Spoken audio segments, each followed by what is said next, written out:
જુઓ, ચૂંટણી જીતવી એ તો આંકડાઓની રમત છે, એક ગણિત છે, પણ શાસન કરવું એ તો લોકો સાથેનો જીવંત સંબંધ છે.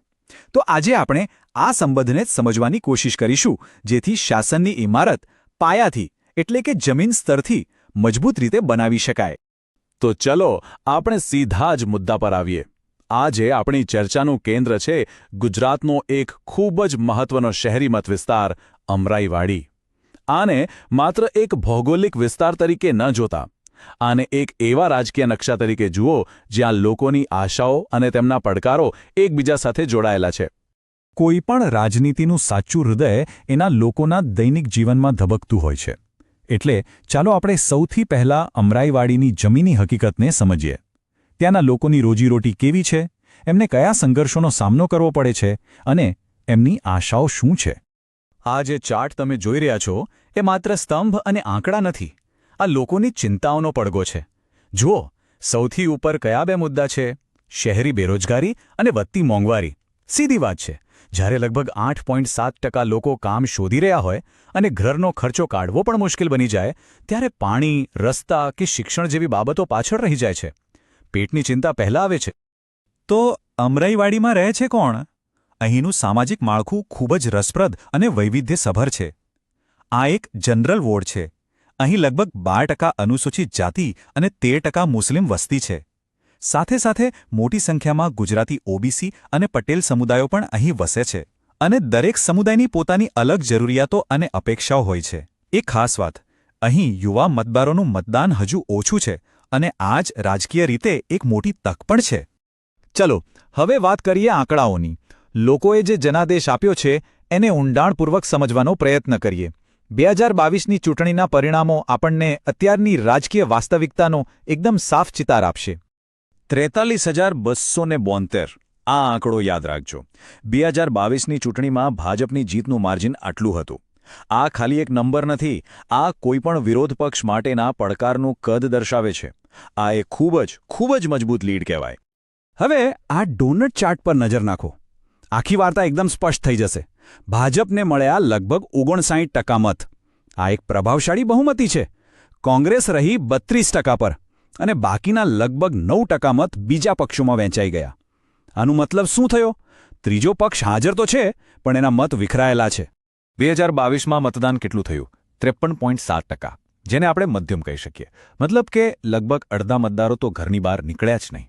હવે આ જે ઉદાસીનતા છે એની પાછળનું કારણ શું છે? એને સમજીને જો આ મતદારોને ફરીથી લોકશાહીની પ્રક્રિયામાં જોડી શકાય તો એક બહુ મોટો અવસર બની શકે છે. કોઈપણ જગ્યાના વર્તમાનને સમજવો હોય તો એના ભૂતકાળમાં ડોકિયું કરવું જ પડે. તો ચાલો હવે અમરાઈવાડીના ચૂંટણી ઇતિહાસ પર એક નજર કરીએ. જોઈએ કે વર્ષોથી અહીંના મતદારોનું વલણ કેવી રીતે બદલાતું રહ્યું છે. આ ટેબલમાં એક બહુ જ રસપ્રદ પેટર્ન દેખાય છે. 2019ની પેટાચૂંટણી પર ધ્યાન આપો. ભાજપનો વોટ શેર ઘટ્યો હતો અને કોંગ્રેસનો વધ્યો. ત્યારે એવું લાગતું હતું કે કદાચ હવા બદલાઈ રહી છે. પણ પછી આવ્યું 2022 અને આખો ટ્રેન્ડ એકદમ ઝડપથી ઊંધો ફરી ગયો. તો સવાલ એ છે કે આવું કેમ થયું? 2019ની પેટાચૂંટણી ખરેખર એક નિર્ણાયક વળાંક હતો. એ સમયે કોંગ્રેસ 44.5% સુધી પહોંચી ગઈ હતી, જે સત્તાધારી પક્ષ માટે એક મોટી ચેતવણી હતી. પણ 2022માં જે મોટો ઘટાડો થયો એ સ્પષ્ટપણે બતાવે છે કે એ સમયે જે ગતિ પકડાઈ હતી તેને ટકાવી ન શકાય. તો પછી મોટો સવાલ એ જ છે, આ અચાનક પલટો આવ્યો કેવી રીતે? આની પાછળ કયા કારણો હતા? જુઓ, આંકડાઓ તો આપણને કહે છે કે શું થયું, પણ આપણે એ સમજવું છે કે આવું શા માટે થયું. જ્યારે આપણે ઊંડાણમાં જઈએ ત્યારે બે મુખ્ય કારણો સામે આવે છે. પહેલું, મતદાનમાં જબરદસ્ત વધારો. સીધું 34.7%થી વધીને 53.7%. અને બીજું, એક ત્રીજા પક્ષનો પ્રવેશ, આમ આદમી પાર્ટી, જેણે લગભગ 5% મત મેળવ્યા અને વિપક્ષના મતોને વહેંચી દીધા. આ બે પરિબળોએ રાજકીય ગણિતને મૂળભૂત રીતે જ બદલી નાખ્યું. અહીંયા એક મિનિટ માટે આપણે અટકીએ. જુઓ, લોકશાહીમાં જાહેર મંચ પરથી બોલાતા દરેક શબ્દની એક બહુ મોટી જવાબદારી હોય છે.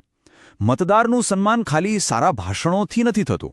એનું સન્માન ત્યારે થાય છે જ્યારે વાતચીત તથ્યો પર આધારિત હોય, સત્ય પર આધારિત હોય. આ જ તો આપણી લોકશાહીનો પાયો છે. ભૂતકાળમાંથી શીખ્યા પછી હવે ભવિષ્ય તરફ જોવાનો સમય છે.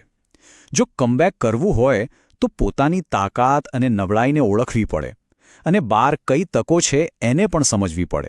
ચાલો એનું વિશ્લેષણ કરીએ.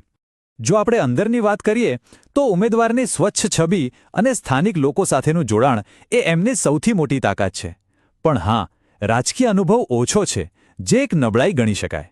બીજી બાજુ પક્ષનું માળખું તો છે, પણ ભાજપની એકદમ મજબૂત અને સક્રિય મશીનરી સામે પક્ષના કાર્યકરો થોડા થાકેલા અને નિષ્ક્રિય લાગે છે.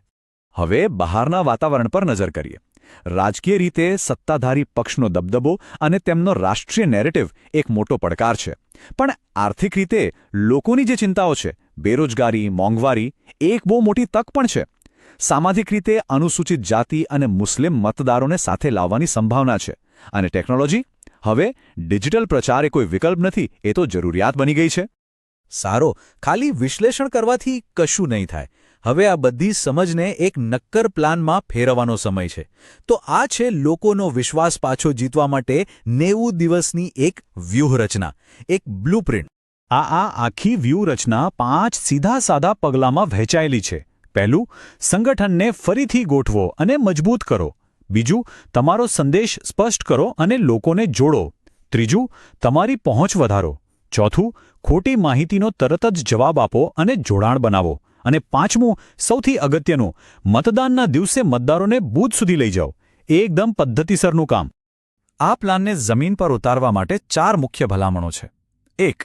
દરેક વોર્ડમાં ડિજિટલ પોડ્સ બનાવો, એટલે કે વોટ્સએપ અને ઇન્સ્ટાગ્રામ માટે નાની ટીમો. 2. ખોટા પ્રચારને રોકવા માટે એક રેપિડ રિબટલ યુનિટ, એટલે કે એક વોર રૂમ બનાવો. 3.